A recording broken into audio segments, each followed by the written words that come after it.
Mr. K. Swaminathan of Ernst & Young presented a macro perspective on what needs to be analyzed to come up with a sustainable development sector. And last but not the least, Mr. Bharati of Wheels India explained the woes of the users when they have to deal in Chennai, especially when using the port of Chennai. The third technical session after lunch, we had the first speaker, Mr. Vatsal Bhatt from Brookhaven National University.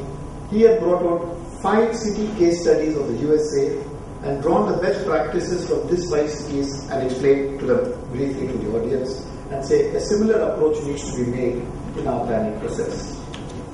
Mr. Raj Khalid, India representative, Port of Antwerp, gave a very impressive presentation how a port has moved from a service provider port to an operational port, to a landlord port, and to an active landlord port, and explained the significance of each step in this evolvement of the port.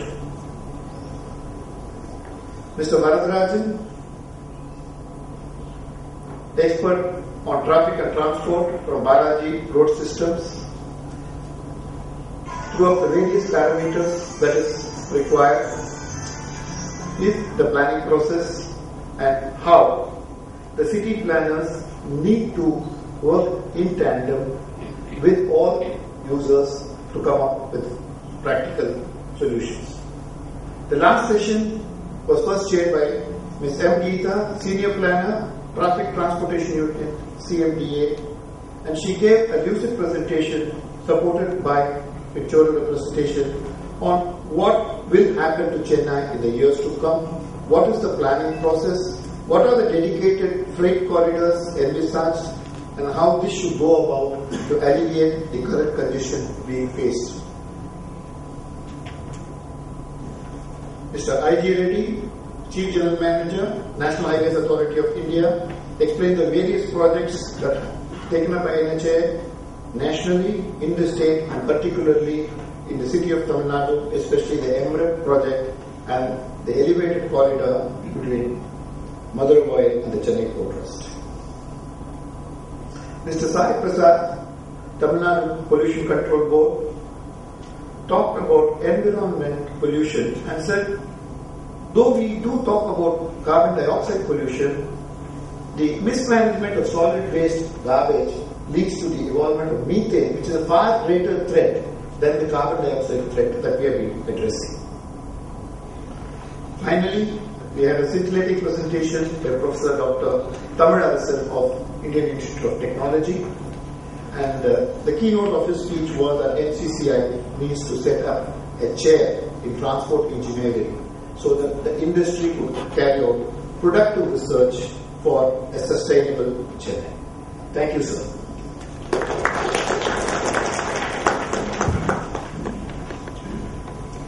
Thank you, Mr. Krishnan, for a very brief summary.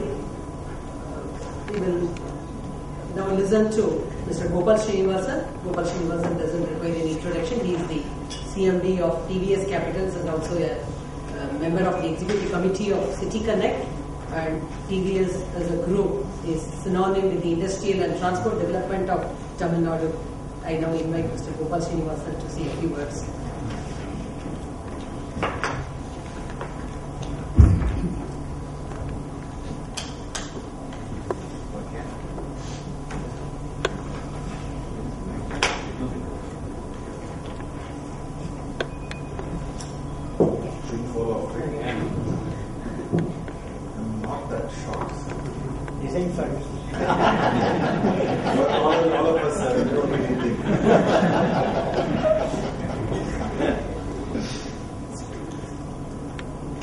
Respected and beloved former President of India, Dr. APJ Abdul Kalam, who has been inspiration to millions of Indians and certainly to me personally, and I'm sure to everybody in India of my age, as a person who showed us that we can make the future happen if we let the leader in us come out in whatever way. And I think I look forward to hearing your speech.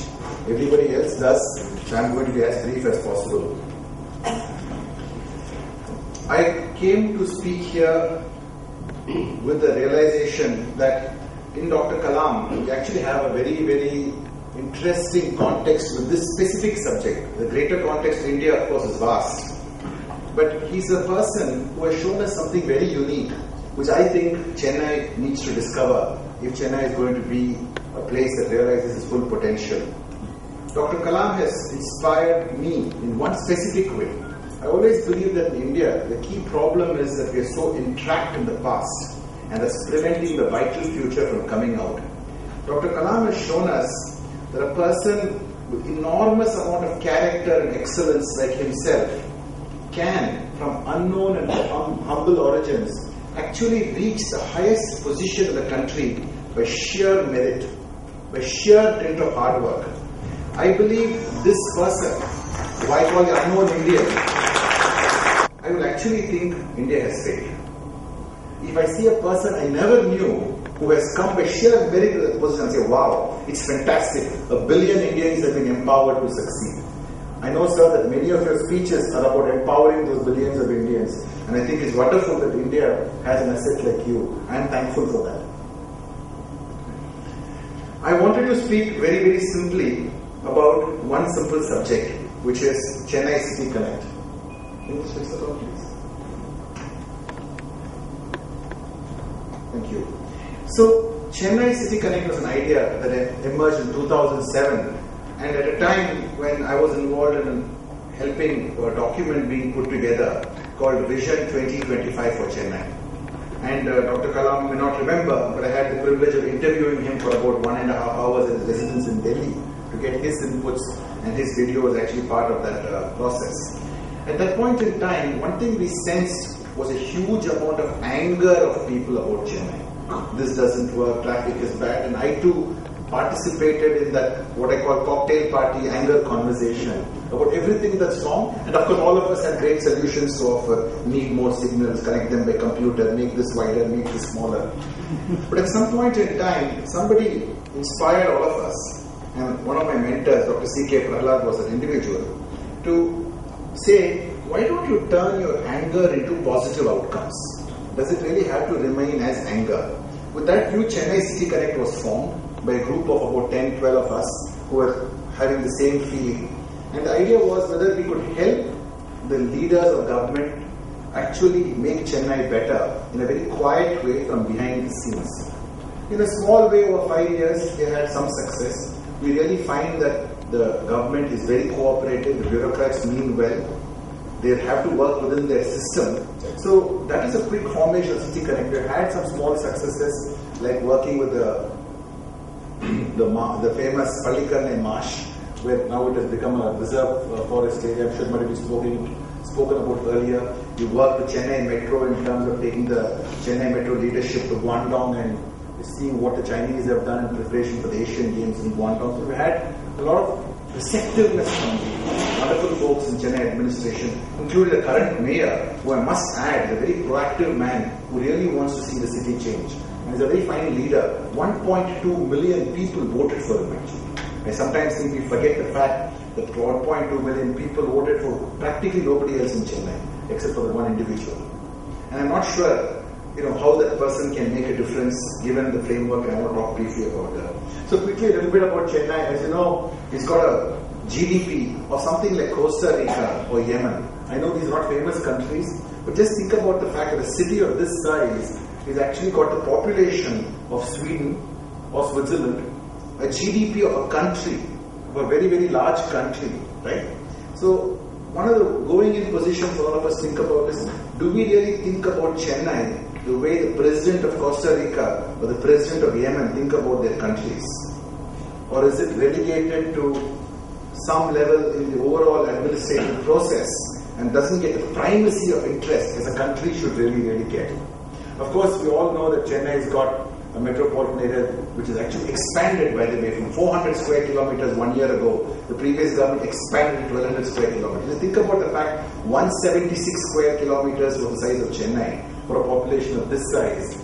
And after the expansion, Chennai only has 2% open area, which is why we all feel this congestion, because there isn't really much space to grow. So my first point is, are we really thinking about Chennai as a country, and does it get the same level of attention that a country would get in terms of leadership and growth? My second limited point is, Chennai historically suffers from something called strip development, and that is, the city has grown in 2 or 3 strips, largely ECR, OMR, maybe the GST road, little bit towards the west. But if you look at Chennai on Google Earth, which all of us are fortunate to have access to on the internet, you actually see and zoom down, you find a strip of 2 buildings along the road and nothing behind it.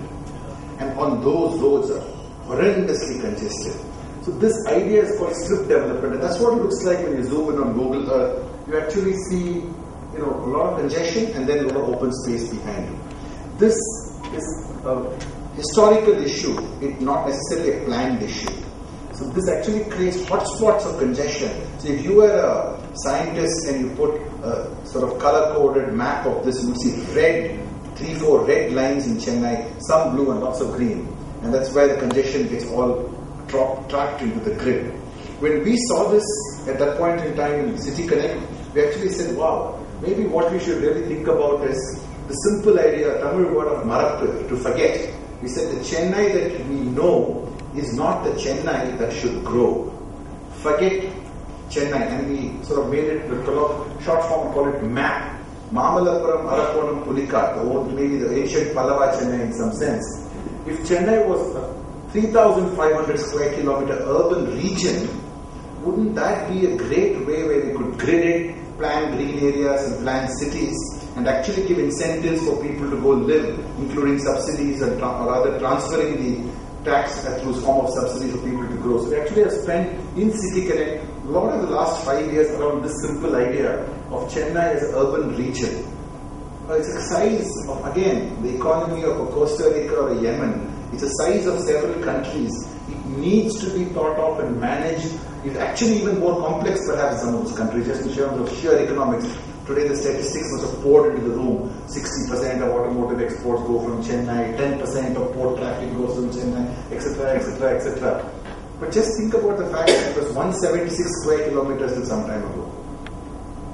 And now it's 1200. Potentially it needs to be a region, but to plan it like a country. So this is a very simple idea we call MAP. We've been evangelizing this in City Connect. We kind of feel that this 1200 square kilometers was part of our effort with the government and the government thought leaders in this same process. So we're very happy with this slowly unfolding.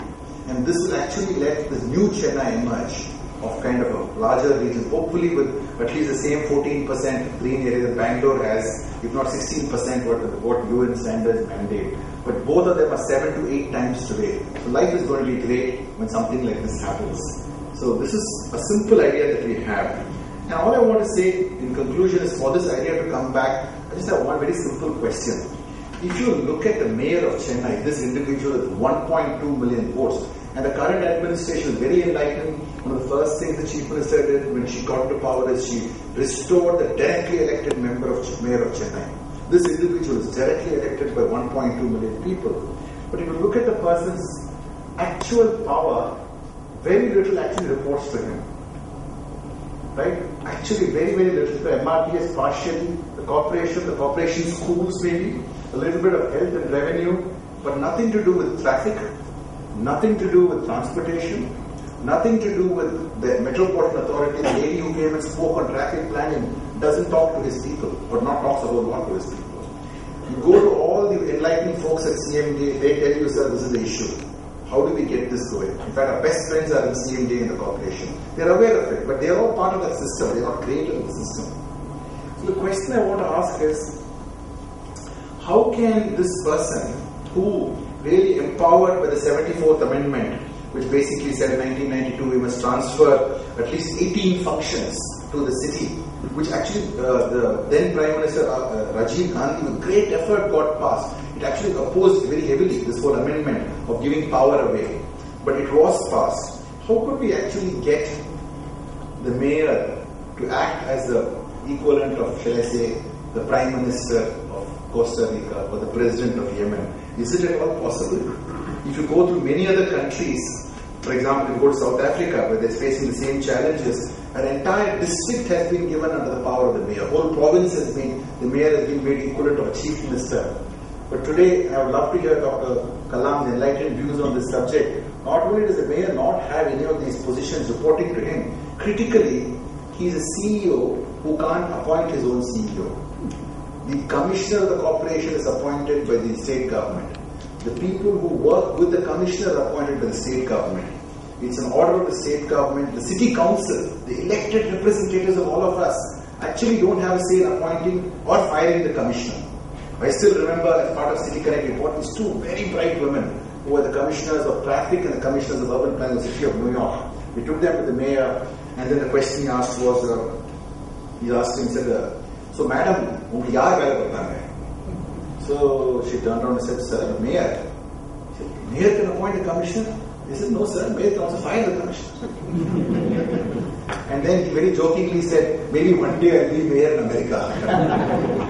So our simple point, and a very, very simple point, is to really say that all that needs is not all the technical points. There are very smart people in CMD and the corporation. Believe me, they're as bright as what you can find. But they are part of a system, but the incentives are not aligned for them to run the city. If the mayor can run the city like a mayor, appoint the commissioners with the endorsement of the city council, fire the commissioners with the city council, and he do not feel they're performing, you will actually have a live CEO running the place. When we met the mayor at 11:30 on a Sunday, he'd gone for a tour of the city from 6 a.m. in the morning on a Sunday. He said, sir, Sunday da traffic illa, oora suthi paakalam. After traffic, he's come back, sitting after the traffic is clear, he's gone and seen the place. But what decision can he take? Ultimately, the commissioner can be nice to him, but the commissioner knows that he's not appointed by him.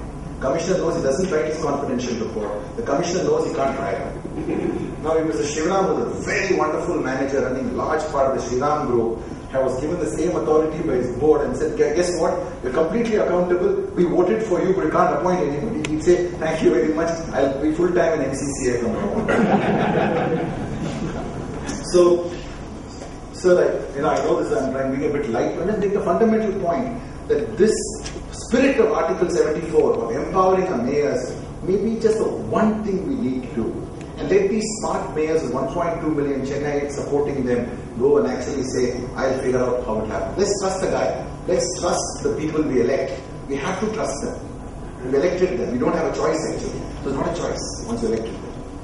Today, so as really as Gandhiji has said in his quotation, I really like that quotation where he says, the spirit of democracy is not a mechanical thing to be just the abolition of forms or change of reforms.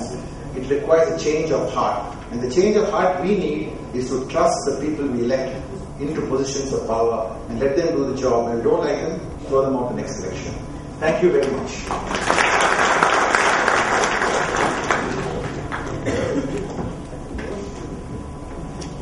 Thank you, Mr. Gopal Srinivasan. That's a very, very different kind of perspective in this kind of a forum. We enjoyed it and we endorse it too. Thank you.